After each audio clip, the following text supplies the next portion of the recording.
Okay, I've got the fan on today because it's way too hot. So there it is. So I'm going to see what I'm going to do with this. I'm going to see what I can do with this tabular piece of chert. And I've been kind of wondering what I should do on these videos this week, but I saw that the large Biface video kind of blew up and it has a lot more views than my other one. So I've been trying to work on these off camera, but I'm going to do this one on camera and see how it goes. We don't know if our guest is going to leave. I can't be doing this while he's sitting there. There he goes. Okay, so a lot of times this is good quality chert that does not need to be heat treated or anything. I got lucky and got this piece here. This is kind of rare, right? It's getting even more rare these days. We used to be able to pick these up easily from various areas here in Texas, but it's getting more rare. Okay, so I'm just going to try to make a blade out of this.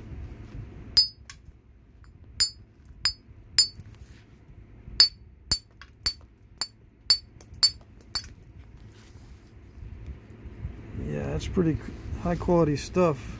There is a dip here in the middle though. I'm going to try to capture the longest area. There's plenty of mass, I think, in there that dip isn't going to be a problem unless there's a lot of cortex in there.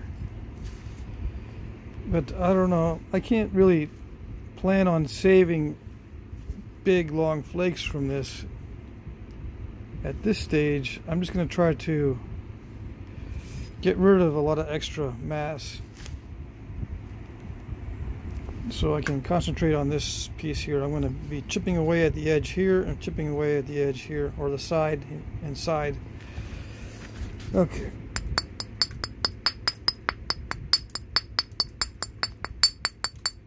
And the fan's on, so hopefully I won't be doing this in vain. I hope the audio is okay.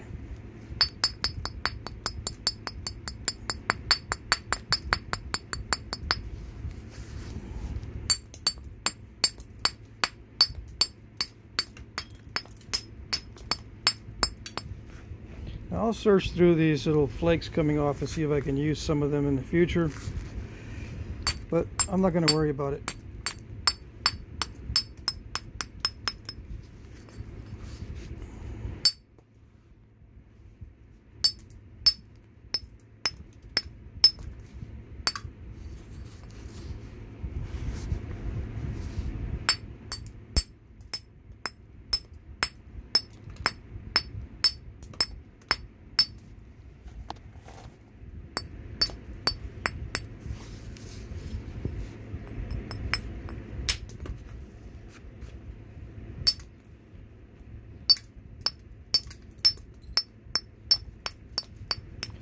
Just getting rid of cortex from the edges and checking for stuff like that, inclusions that will interfere with the flaking.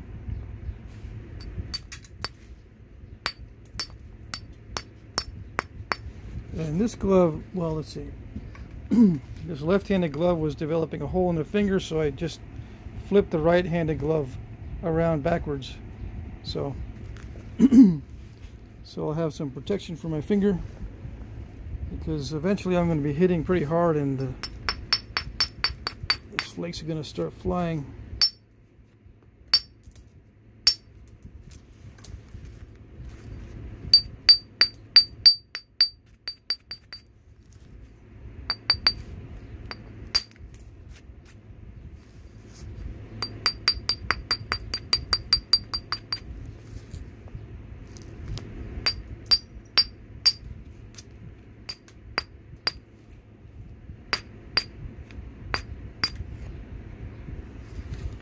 Really is amazing what a difference it makes to have high quality stone. I don't want to say that too many times, jinx myself, but it really is quite a difference.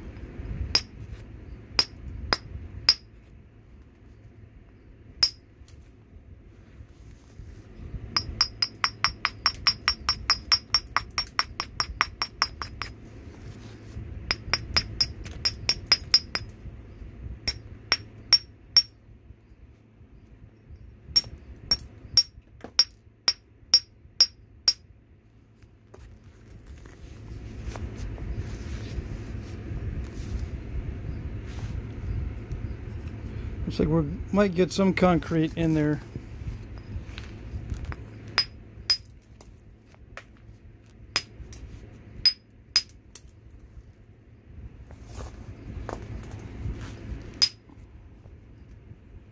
I can use pieces like this for small points.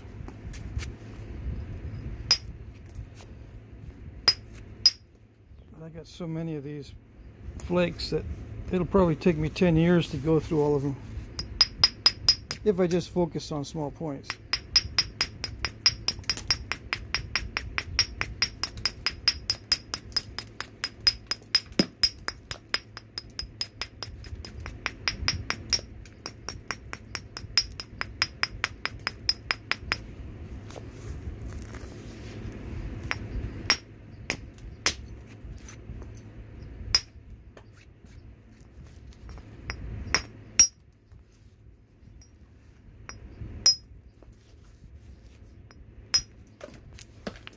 Now I'm not doing any abrading, because I'm just using opportunistic platforms. Sometimes I'm hitting them, sometimes I'm not.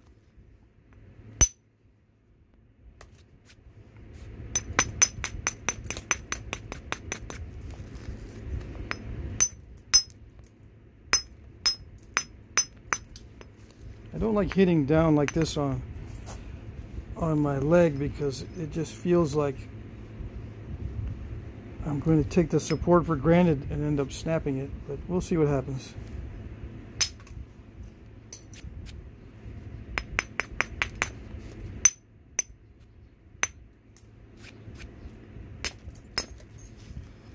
I do need to remove quite a bit of mass. I'm not going to nap a very wide point. It's going to be probably 2 inches or so. Once it gets wider than 2 inches, I can't wrap my hand around it enough to do the pressure flaking. It's got to be 2 inches or less for me to do the pressure flaking on it effectively. So I'm going to lose quite a bit, but these flakes coming off, I can use those for some of my favorite points, herald points or Perdice points, and they've got when they have some of the cortex like this or some of the material just under it, there's a two-tone effect, so those make nice arrowheads with a two-tone effect. So hopefully I'll get a bunch that has that two-tone effect there, that gray and the yellow. Alright, so I think I should start abrading here.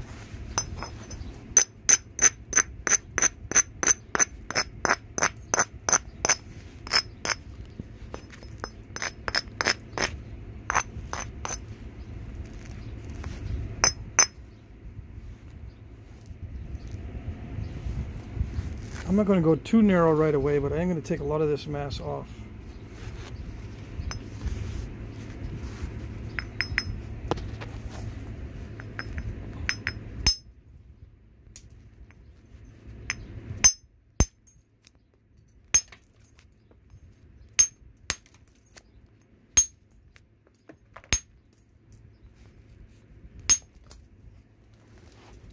I am trying to get some good flakes, but again, these are going to be small. I might be able to get some larger ones. Once in a while I can get some larger ones. Yeah, as I get further into it, I might be able to get some larger flakes. If I try to construct platforms, it might work.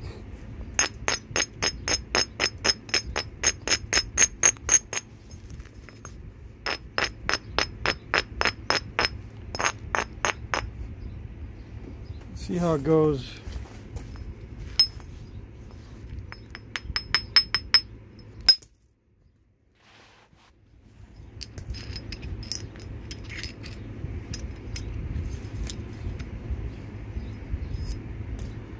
So yeah, that wasn't too bad. Nice flake.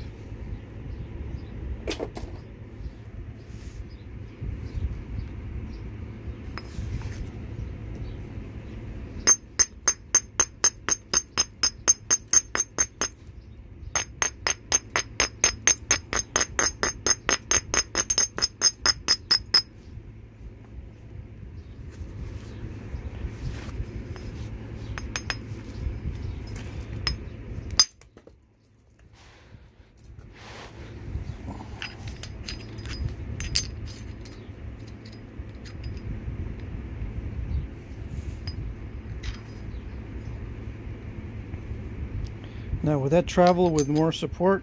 Maybe, but I don't know. I think it bounced off, so it wasn't going to travel anyway, even with more support. Still a nice flake, right? So, why am I holding it out in the air? So I can feel the effect of the flaker, right? If I have it here on my leg, I can't really feel it. I can feel it on my leg, yeah, but my hand, I can feel it a lot better. And I'm bracing my hand up against my leg anyway.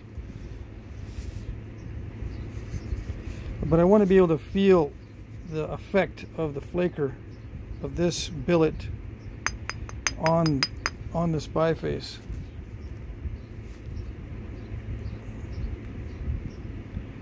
So I know what it feels like to generate a flake of that size. So I can kind of get the gist of it. It's very important to know exactly how you're removing these flakes. It's with a large piece, like I said in the previous video, it's a whole different mindset. So I've got to be very conscious of how I'm doing this. So so I do take off plenty of mass, but not too much, and not hit too hard, and not take anything for granted.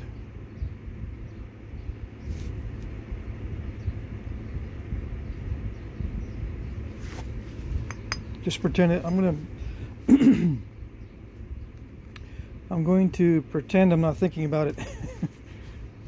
All right.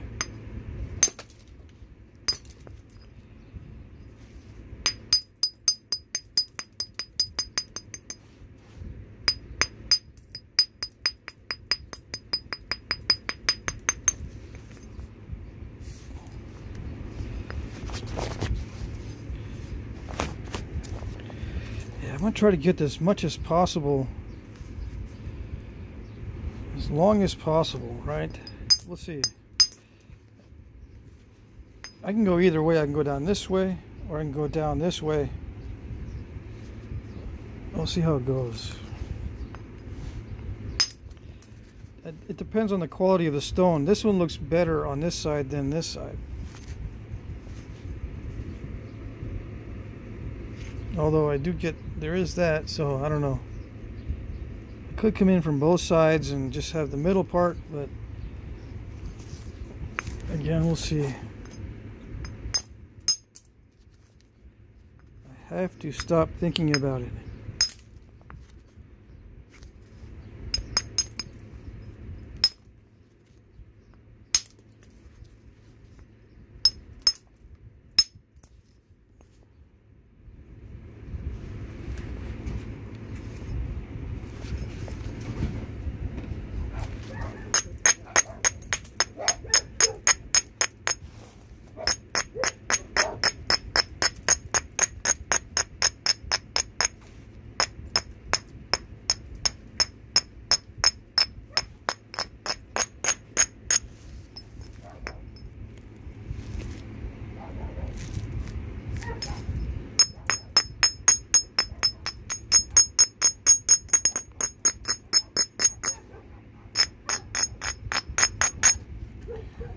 Typical strategy, just thin it down at the ends. Trying to get the ends thinned down.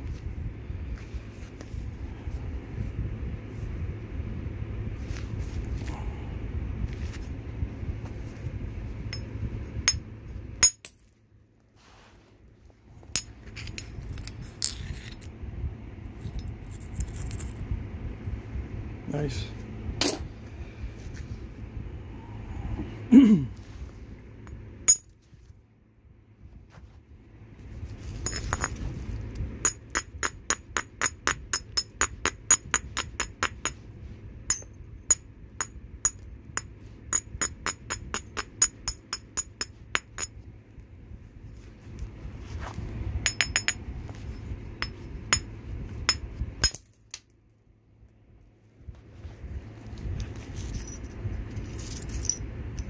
Two-part flake. I don't know where the other part went.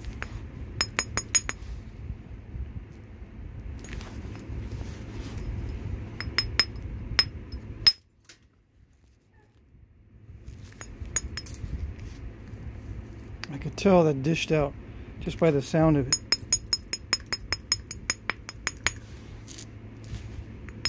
And by the feel of it too. See how it stopped right there?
Now I can brush with the billet like that, or I can brush with the abrader.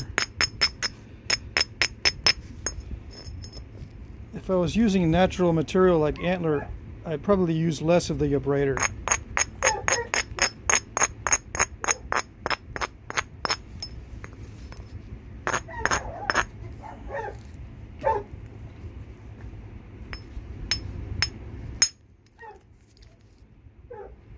Yeah, it's dishing out, so I don't know what to do here.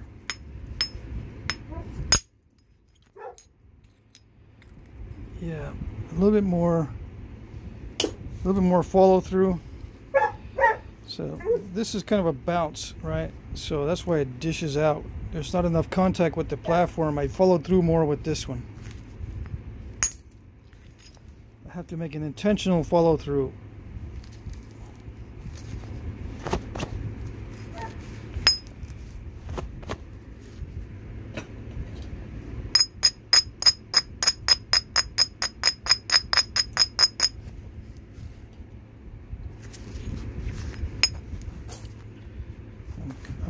I am bracing it down here a little bit, just in case.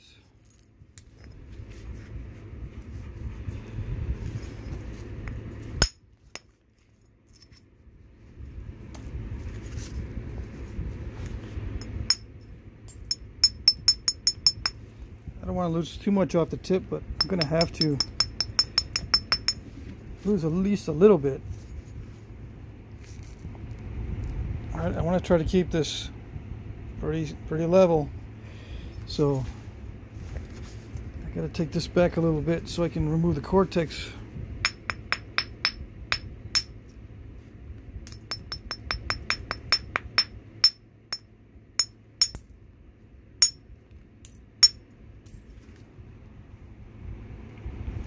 I'm always checking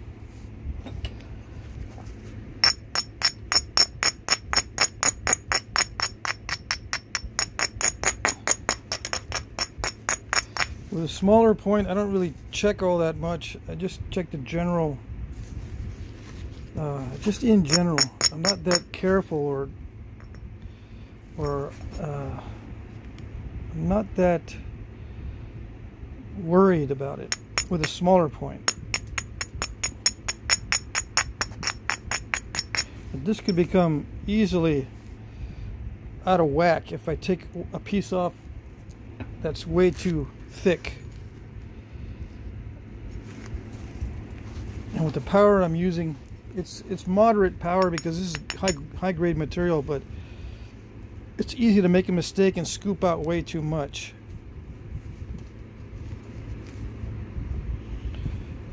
And you know, indirect percussion at this stage really is not an option because I don't have equipment big enough to generate these kinds of flakes with indirect percussion. I would have to design something else, you know, a larger flaker and a larger mallet if I was using indirect percussion for this whole thing. I could use it at this stage. I could probably use indirect percussion on it, but I wouldn't. Again, I would need to generate another set of tools for this particular size of workpiece. Right now, this, I'm not sure exactly how to do this, but I'm just going to brace it any old way and then stop thinking about it. I probably won't be able to discuss exactly how I'm bracing it or what I'm doing, but I just want to be able to get in there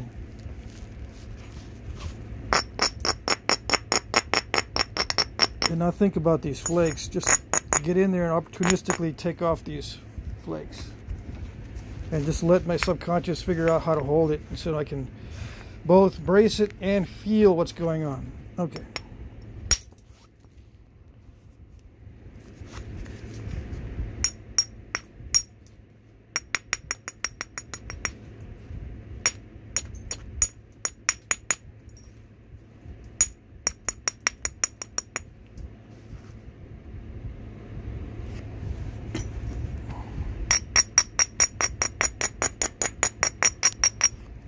My subconscious knows how to take these flakes off, but I got to be cognizant about thinning the ends first and leaving it thick here in the middle. I don't want to snap it at the beginning.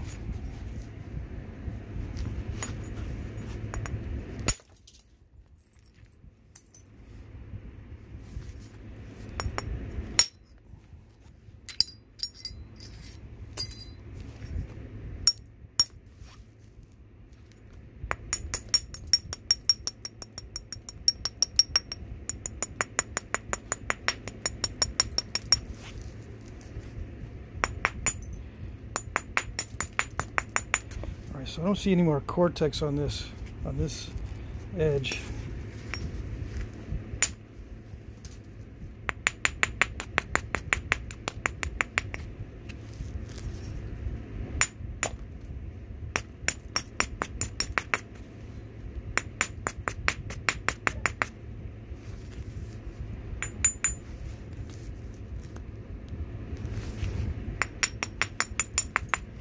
I'm just looking for areas that look cracked and then trying to remove the cracks.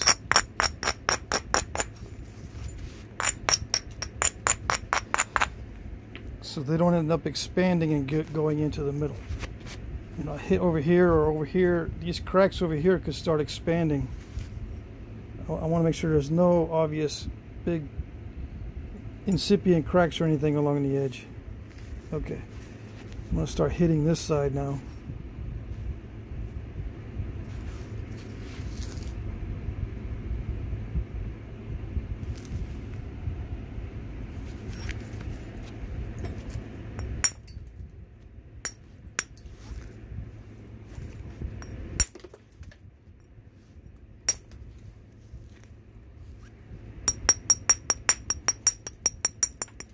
some of these flakes, I don't need to know what's going on. I'm just taking short flakes, but the long ones I need to know, I need to feel what's going on.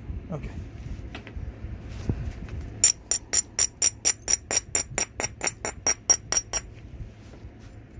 So on the short flakes, I'll just put it down on my knee and just, or on my leg, and just do that. Easy with short flakes, but the long flakes requires a little more finesse.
I could be hitting this way. It might even work better, but I'm just not used to hitting it this way. I'm not going to take a chance.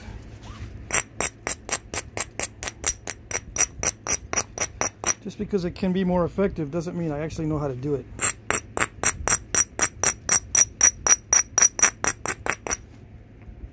I have not been practicing hitting in this direction like this, although it probably will work better because there's more mass in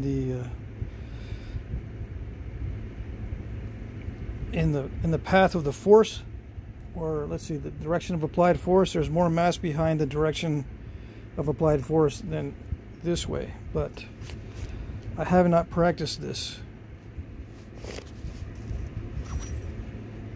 Okay, let's see.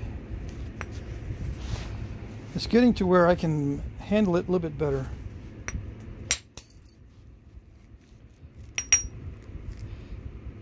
But again, it's not, it's a nice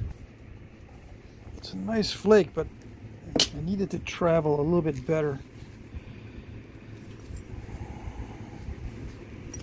So I'm going to wait until I'm more narrow before I start attacking the middle.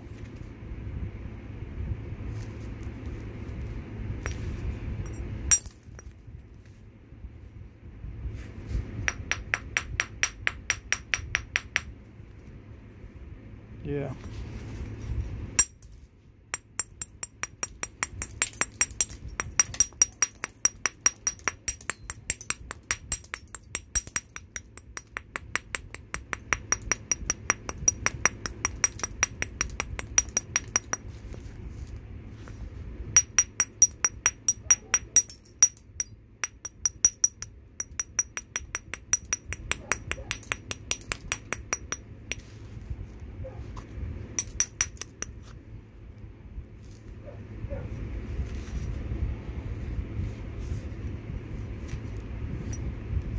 I can't decide which side looks better as far as material goes, which is kind of a good thing. It looks like it's all good material, so it doesn't matter too much.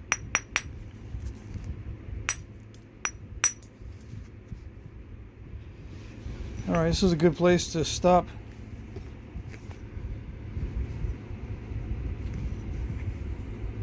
I like having a lot of mass in the middle right now. This next segment is going to be very important.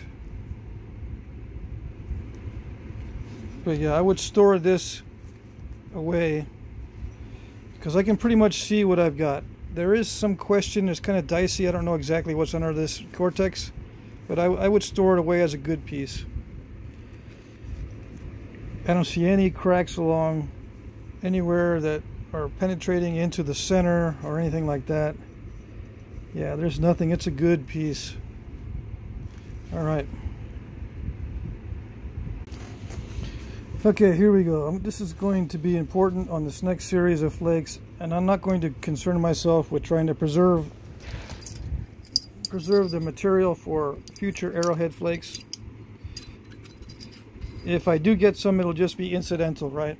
It'll just be by luck of the draw.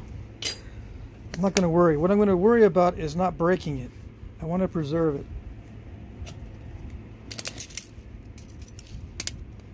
I don't know what it started out as, but it was more than 8 inches, I think. Okay, so here we go.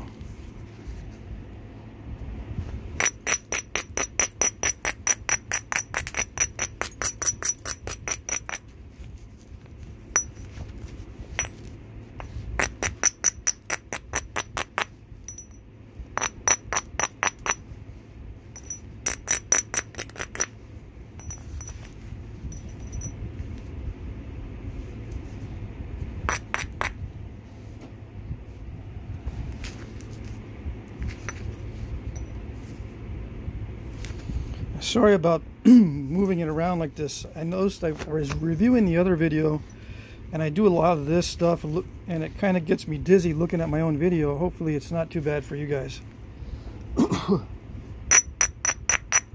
But I'm an opportunistic napper, so I don't plan on these platforms methodically. I just kind of look around and see what I can do quickly and be expedient about it. And try not to mess up while I'm talking. Alright. So, whenever you see me do this, it's probably because I'm bracing it down here. I don't have it zoomed out enough so you can see where I'm bracing it. But bracing at this stage is important, but it's not too critical. But yeah, I'm holding it a lot of times just so I can firm it up. You know, if I want to take a long flake, it can't be wobbly like this.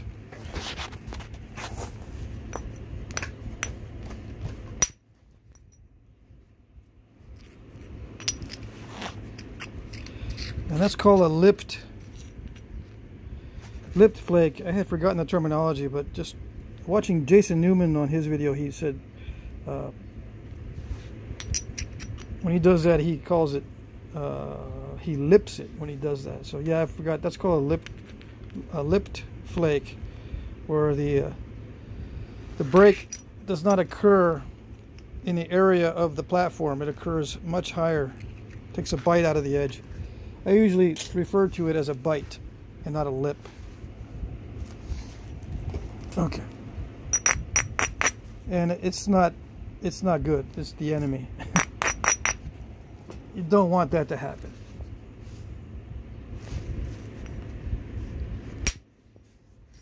Yeah, you want something like that to happen. Where is that bulb of percussion? Yeah.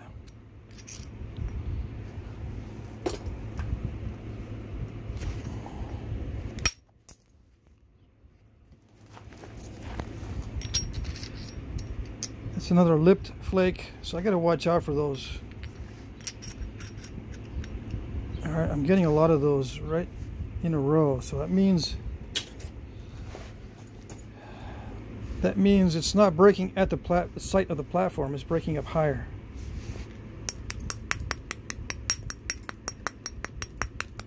Now normally what causes that is a soft instrument, because it wraps the platform. But it can also happen with a hard implement. And I have to make sure I don't do that when it gets more narrow. I got to figure out why it's doing it. I'm not sure why it's doing it right now. Maybe because I'm trying to drive these flakes at the wrong angle.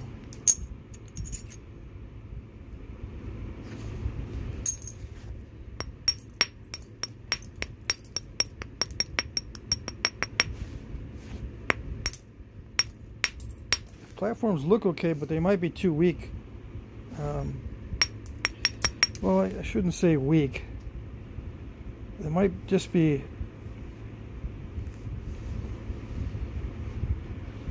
not angled enough or something.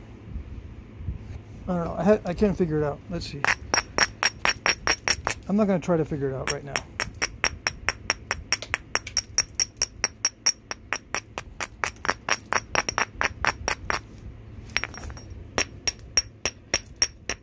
I just need to focus on not breaking this.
Yeah, I'm just going to take it in from both sides.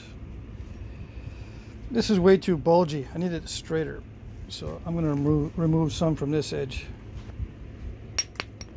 Now when I do this rapid fire percussion, I don't really pay too much attention to what's going on because I just want short flakes. But if I feel resistance, that means there's probably a thick spot that I need to prepare and send in a bigger flake.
That's not good.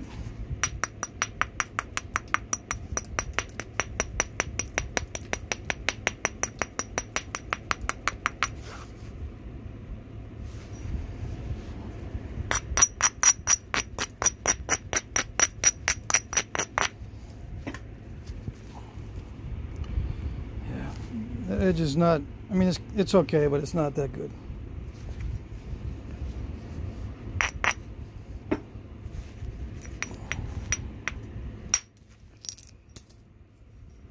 Now that can be a problem there. These little internal defects.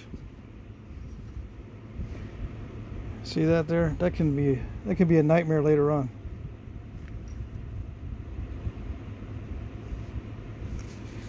And the reason why I say this is not that good is because, I mean, the angle is okay, but it's got too many bumps. And that's because I was making flakes that are way too short. I can still hit the edge. It's not that bad, but could be better. I could just take more time.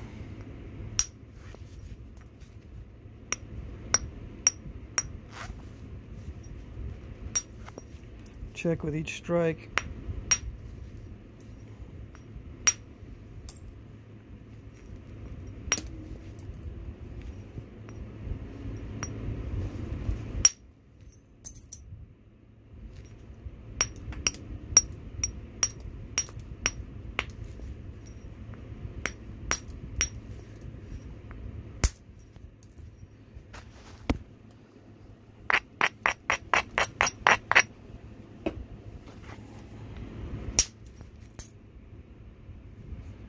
See, that's a little bit better.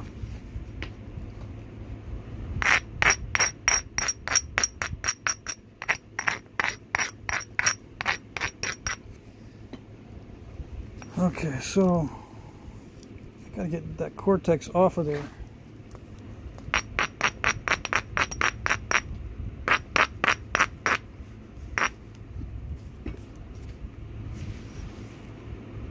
But I don't want to mess it up by making it too narrow. You know, if I hit wrongly, I take a big bite, it'll start getting way too narrow. Whereas if I were to take it back even more narrow and then take that off, it'd be easier, right? But then I have to worry about, is this too thick? Right now it's on the edge of being too thick to thin down with the amount of width I have, but I think I can do it. I mean, I've worked on clunky stones before, so I'd rather have more mass here now at this stage than not.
Really nice edge, and look what I do.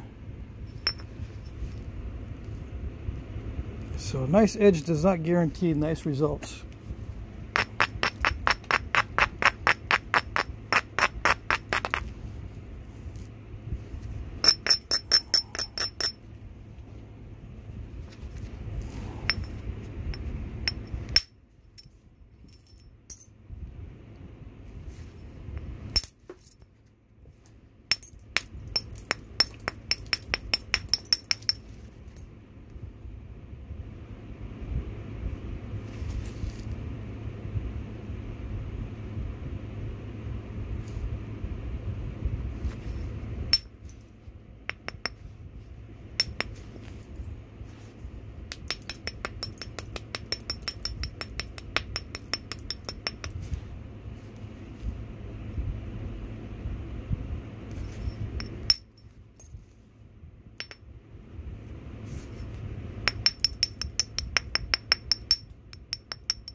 Okay, so the issue here is it's getting concretey. I'm taking it in from both sides. I'm approaching the center, and usually, not usually, but many times the center is pretty nasty. Both inexperienced in using tools on a large biface, but also it's getting harder to penetrate this particular area because of the concrete. So I'm going to have to get serious and attack this like I'm going to break it with every strike.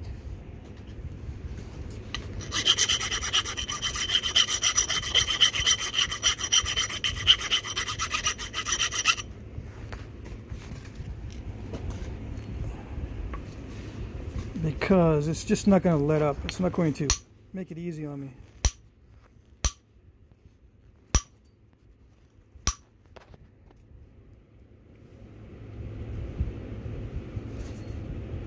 It's not going to make it easy for me.